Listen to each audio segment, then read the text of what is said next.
Okay, the big question. I mentioned the stats involved in Luke Littler's run to the UK Open title earlier on, a 104 tournament average, but he had 5 ton plus match averages en route to that. The second biggest margin of victory in the final as well. Was his run to the title the best ever in the history of the UK Open? You two are the perfect people to ask about this.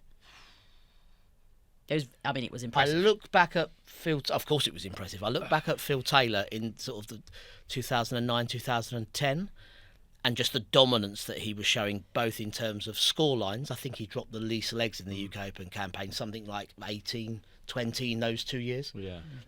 2 years combined, he dropped less than 40 legs of darts in 12 matches. So I look at that in terms of dominance and the averages. I think one campaign, Phil Taylor had 2 averages of 115 in the same event. Okay. The other one that stands out to me, Bridgie, is Van Gerwen's second, when he defended his title.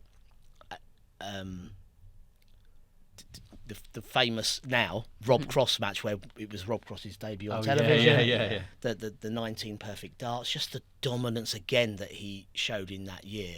When we compare, now, do you want to say who's best on averages, or do we want to say on Just a performance? campaign as a whole, I'd say. I think for me, the one I remember very well was when it was BDO and PDC were real rivals. Was when Barney came over, and I think he walloped Phil Taylor in a quarter final, 11-5, 11-4 in Bolton. I think Barney beat. The first year he beat Barry Bates. He beat Barry Bates. The second didn't he? year Yeah, he beat Vincent van der Van der Voort. Voort. That was it. He beat Yeah, that's Vincent the van der year Voort when in the final. Yeah, it was 2007. It was the second year that Van Barneveld won. That was really impressive as well. If I was going to pick one, Go on. Yeah, no, And that I've was named- literally the question. So I know I've already named 5. Yeah. I think MVG in 2020, the event just before lockdown. Yeah. Oh, that was brilliant. I think he had 110 averages in the quarters and the semis, 9-dart finish in the semi-final, yeah.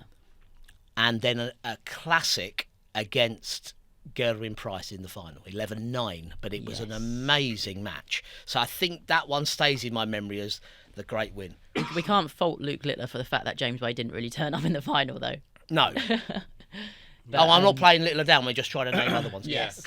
One more, because I bet people watching who love, they'll be saying, what about Robert Thornton? Oh, yeah. Robert Thornton's win in 2012. Now I'm going to try to remember the names, but the list of names he beat, that's really impressive. He has a Phil in the really final, good, didn't he? and it was Phil Taylor in Yeah. the final. Heavy victory, 11-4 or something like that. Wow.